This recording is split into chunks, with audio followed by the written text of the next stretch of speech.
Hello बच्चों, welcome to study value. तो इस वीडियो में लास्ट वीडियो का जो कंसेप्ट था सीआई के क्वेश्चंस के लिए, उसके एक क्वेश्चन छूट गया था। तो बस इस वीडियो में से इस क्वेश्चन को कवर करना चाहता हूँ क्योंकि बहुत इंपॉर्टेंट क्वेश्चन होता है। ठीक है, एग्ज़ाम से रिलेटेड किसी भी कॉम्पिटिटिव एग्ज़ाम्स के लिए, बेसिकली एसएससी, सीजीएल और सीएचएसएल जो होता है उनके लिए। ठीक है, तो इसमें क्या है, आफ्टर 5 ईयर, ठीक है, मतलब 5 साल बाद, 1 2 3 4 और ये 5वें साल बाद ये कितना हो जाएगा, 4000 हो गया। और 8 साल बाद 6 7 8, तो यहाँ पर वो हो जाएगा 5000 रुपये। ठीक है, तो यहाँ पे मैं एक चीज़ बताना चाहूँगा कि सीआई में एक ख़ास बात होती है कि जो प्रिंसिपल होता है, ठीक है, और अमाउंट, इनका रेशो बराबर होता है। कहाँ पर? हर साल है। मतलब जैसे तुमने 1000 रुपये का दिया था तो कितने बन गए थे? 1100। फिर 1100 कितने बन गए थे? इतने।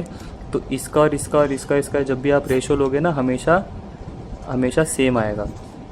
जो भी इनका रेशो आएगा वो हमेशा सेम आएगा।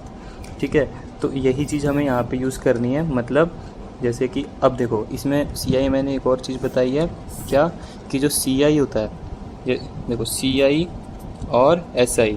तो सीआई में क्या होता है, जैसे तुमने 1000 रुपये दिए, फिर वो 1100 बनेंगे, तो अगले साल फिर ब्याज किस पे लगेगा? इस पे। तो फिर वो कुछ अमाउंट बनेगा, फिर अगले साल ब्याज किस पे लगेगा? इस पे। तो मतलब इस साल के लिए प्रिंसिपल क्या है? ये। और ये क्या है? अमाउंट। इस साल के लिए प्रिंसिपल क्या है? ये। पर ये क्या है? अमाउंट। इस साल के लिए ये प्रिंसिपल और ये क्या है? अमाउंट। मतलब ये अमाउंट बन जाएगा जब ये प्रिंसिपल होगा, ये प्रिंसिपल बन जाएगा जब ये अमाउंट होगा। ठीक है, क्योंकि जो रेट ऑफ इंटरेस्ट है वो हर बार अगले ईयर पे लगता रहता है।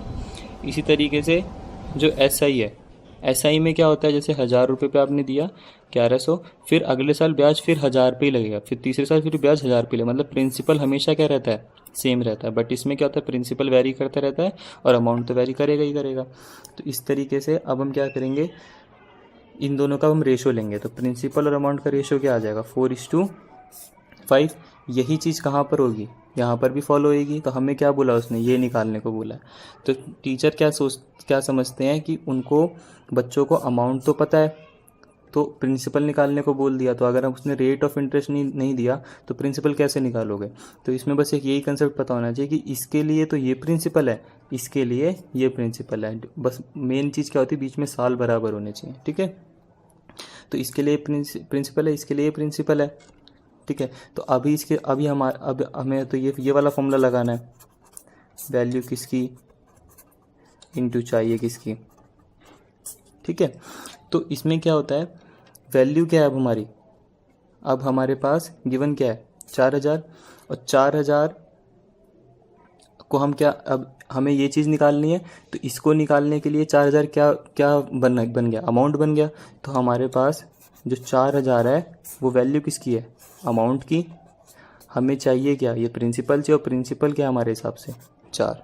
ठीक है, तो इसको आप सॉल्व करोगे, आएगा मेरे ख्याल से 3200 रुपये। ठीक है, तो देखो 3200 बन जाएंगे 4000 बन जाएंगे 5000।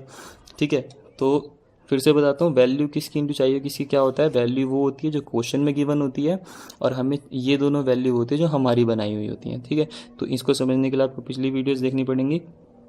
तो आप सारी वीडियोस देखिए तो आपको बहुत अच्छे समझ में आएगा। तो वैल्यू किसकी? 4000 की। और हमारे हिसाब से 4000 जो है वो क्या है? अमाउंट है। ठीक है, और हमारे हिसाब से इधर से अमाउंट क्या है? 5 है। तो इंटू में हमें चाहिए क्या? प्रिंसिपल, और प्रिंसिपल हमारा निकल गया। ठीक है, तो ये हो गए अब एक टाइप के क्वेश्चंस। तो मैं 2-3 टाइप के क्वेश्चंस करा चुका हूँ। अब जो नेक्स्ट वीडियो आएगी उसमें जो क्वेश्चंस होंगे वो क्वार्टरली और हाफ ईयरली, है ना। तो ये क्वेश्चंस आपने देखे होंगे, तो इनके ऊपर क्वेश्चन आएंगे। अभी जितने क्वेश्चन थे वो सारे बच्चों पर एनम पे थे। ठीक है, तो इनमें ना कुछ फ़र्क नहीं पड़ता है, बहुत इजी होते हैं, ये भी इजी होते हैं। कंसेप्ट समझना, मैं हर क्वेश्चन में यही बोलता हूँ। ठीक है, क्वार्टरली और हाफ ईयरली वाले क्वेश्चन की वीडियो अब आएगी। तो stay tune to the channel, और लाइक करिए, सब्सक्राइब करिए और शेयर करिए। Thank you.